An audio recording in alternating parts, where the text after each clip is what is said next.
ऐसा कहते हैं दोस्तों कि अगर आपके पास बहुत सारा पावर आ जाए और अगर उस पावर का अपने अच्छे से यूज़ नहीं किया तो वो पावर आपको बर्बाद कर देगा। तो ऐसा ही कुछ हमें इस स्टोरी के इस कैरेक्टर के साथ दिखता है। ये कैरेक्टर बहुत ही ज़्यादा ब्रिलियंट होता है, एक बहुत ही तीव्र साइंटिस्ट होता है, लेकिन ये अपने ही इन्वेंशन से दूसरों का नुकसान करता है। ये अपने उस पावर को सही से संभाल कर नहीं लग पाता। सो है my dear students and my dear friends, आप सभी का स्वागत है मेरे चैनल बी स्मार्टी में। आज के इस वीडियो में हम लोग ग्रिफिन के कैरेक्टर को देखने वाले हैं, जो एक काफ़ी इंपॉर्टेंट कैरेक्टर बन जाता है स्टेट बोर्ड के लिए और ख़ास तौर पे सीबीएसई वालों के लिए भी। So without wasting more time let's get the video started. देखो सबसे पहले यहाँ पे क्या लिखा है मैंने, the character of Griffin has been taken from the story of footprints without fit. ये मैंने पिछले बार में बताया कि आपको क्या करना है, बताना है कि कौन से स्टोरी से ये कैरेक्टर लिया गया है। Second thing, that has been written by H.G. Wells. और ये स्टोरी किसके द्वारा लिखा गया है भाई? H.G. वेल्स के द्वारा लिखा गया है। He is the protagonist of this story around whom the whole story revolves. ठीक है, प्रोटेगोनिस्ट का मतलब क्या होता है? मेन कैरेक्टर, हीरो जिसको हम बोलते हैं, है ना, जो मेन कैरेक्टर होता है उसको हम प्रोटेगोनिस्ट कहते हैं। तो ग्रिफिन यहाँ पे हमारा मेन कैरेक्टर है, जिसके चारों ओर पूरे के पूरे स्टोरी जो है वो रिवॉल्व करते रहता है। He is N eccentric scientist. तो मैंने पिछले बार बताया था आपको कि कैरेक्टर स्केच में उसके कैरेक्टर के बारे में हम ज़्यादा बात करेंगे। तो वो इसेंट्रिक था। इसेंट्रिक का मतलब क्या होता है? पागल टाइप का, थोड़ा सनकी जो होता है उसको हम इसेंट्रिक कहते हैं। He is also a lawless person. Lawless person किसको बोलते हैं बच्चों? ऐसे लोग जो नियम को बिल्कुल नहीं मानते। लॉ कुछ और कहता है, वो कुछ करेंगे और। तो ग्रिफिन उनमें से ही एक था जो कभी नियम को नहीं मानता था। Moreover he is an ill tempered scientist who often loses his temper very easily. और तो और वो एक इल टेम्पर्ड इंसान था। इल टेम्पर्ड इंसान बोलने का मतलब क्या हुआ कि वो अपना आपा बहुत जल्दी खो देता था। छोटी छोटी बातों पे ना वो अपना आपा खो देता था और गुस्सा बहुत जल्दी हो जाता था। Its first example is when his landlord tries to eject him, he gets so furious that he sets the house on fire. इसका पहला एग्जाम्पल क्या है? जब उसका लैंडलॉर्ड उसे अपने ही घर से निकालना चाहता था, वो इतना गुस्सा हो गया, इतना गुस्सा हो गया कि अपने मकान मालिक के घर में ही आग लगा दिया और वहाँ से भाग गया। ऐसा कौन करता है भाई? आपको जिस घर के लिए रहने मिला हुआ है आप उस घर में आग लगा दोगे? देख रहे हो किस तरह से इसका यहाँ से स्टार्ट हो रहा है crimes. No doubt he is a gifted scientist as he discovered a rare drug by which the human body could be made invisible, but he misuses his discovery and troubles everyone. ठीक है, कोई doubt नहीं है कि वो एक gifted scientist था, वो एक बहुत ही ब्रिलियंट साइंटिस्ट था, लेकिन वो क्या करता था? लोगों को सिर्फ ट्रबल करता था। अपने इन्वेंशन का उसने गलत यूज़ किया, है ना। उसको मैं ब्रिलियंट साइंटिस्ट क्यों कह रहा हूँ? क्योंकि ऐसा ड्रग बनाना जिससे ह्यूमन के बॉडी को इनविजिबल कर दिया जाए, ये कोई मामूली बात नहीं है। तो ग्रिफिन ने ऐसा कर दिखाया था। डैट मीन्स कि वो एक बहुत ही ब्रिलियंट साइंटिस्ट था। He becomes a thief and steals money, food and clothes from London stores.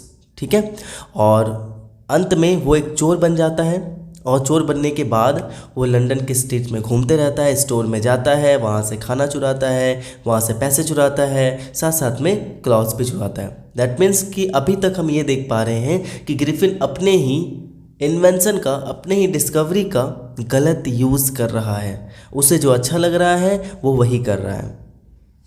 Next, character sketch हम लोग ज़्यादा लंबा नहीं लिखते, जितना उसके बारे में कैरेक्टर बताया जाता है उतना ही हमें उसका लिखना पड़ता है। When he goes to Iping village, his getup is quite strange for everyone. जब वो इपिंग विलेज जाता है तो उसका जो पहनावा ओढ़ावा होता है वो बड़ा ही स्ट्रेंज होता है, बहुत अजीब होता है। क्यों? क्योंकि एक फॉल्स नाक लगाया रहता है, पूरे फेस पे बैंडेज बांधा रहता है, एक टोपी पहना रहता है, एक लंबा सा विस्कर पहना हुआ रहता है, कोट पहना हुआ रहता है। मीन्स ऐसा जाता है मानो कि लोग ना उसको एक सस्पेक्ट के नज़र से देख रहे थे। कोई भी देखकर उसको डर जाए। कोई इंसान अगर आपके सामने पूरा फेस पैक करके आ जाए तो डरोगे ना। तो वैसे ही उसका जो गेटअप था वो बड़ा ही स्ट्रेंज था सभी के लिए। There Mrs Hall tries to befriend him to get his origin and purpose of coming there, but he was not interested in talking to her at all. वहाँ पे मिसेज हॉल जो थी वो पूरे के पूरे उस जो इन था, यानी जिस धर्मशाला में वो रहने गया था, उसके मालिक की वाइफ थी। दैट मीन्स कि वो मालकिन थी। तो उसने सोचा कि इस समय आखिर कौन आया हुआ है, चलो मैं इससे थोड़ा सा फ्रेंडशिप करके पता करने का प्रयास करती हूँ।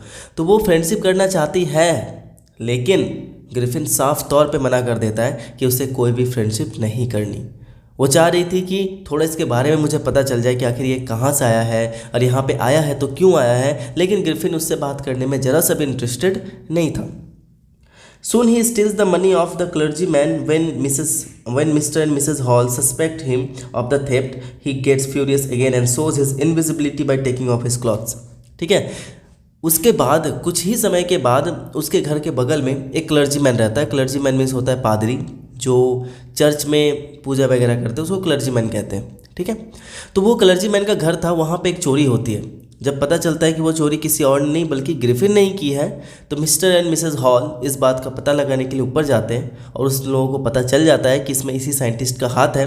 उस समय भी ग्रिफिन अपने ही काम को उसे एडमिट करना चाहिए, उसे कन्फेस करना चाहिए था कि हाँ मैंने किया, नहीं वो वहाँ भी नहीं करता और बल्कि वहाँ भी अपने डिस्कवरी का गलत यूज़ करता है। वो वापस से इनविजिबल हो जाता है, गुस्सा हो जाता है और वहाँ से भागने का पूरा प्रयास करता है।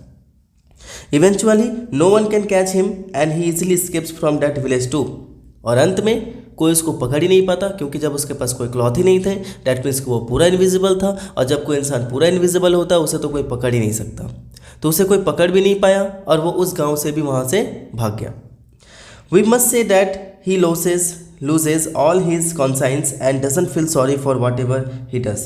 कॉन्साइंस मतलब अंतरात्मा, यानी जो भी उसका सेंस था, है ना, वो अपना सारा सेंस खो बैठा था।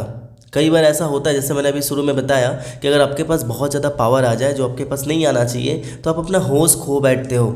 तो ग्रिफिन इस चैप्टर का एक ऐसा कैरेक्टर है जिसके साथ भी कुछ ऐसा ही होता है। जैसे कि हमने देखा कि वो अपना सारा होश खो बैठता है, क्या सही कर रहा है क्या गलत कर रहा है उसे कुछ समझ में नहीं आता और हमेशा वो अपने ही फ़ायदे के लिए सोचता है और गलत करता है। इवन कि वो एक लंडा के स्टोर में जाता है और एक शॉपकीपर को पीछे से हिट भी कर देता है, एक इंसान को भी उसने हिट किया।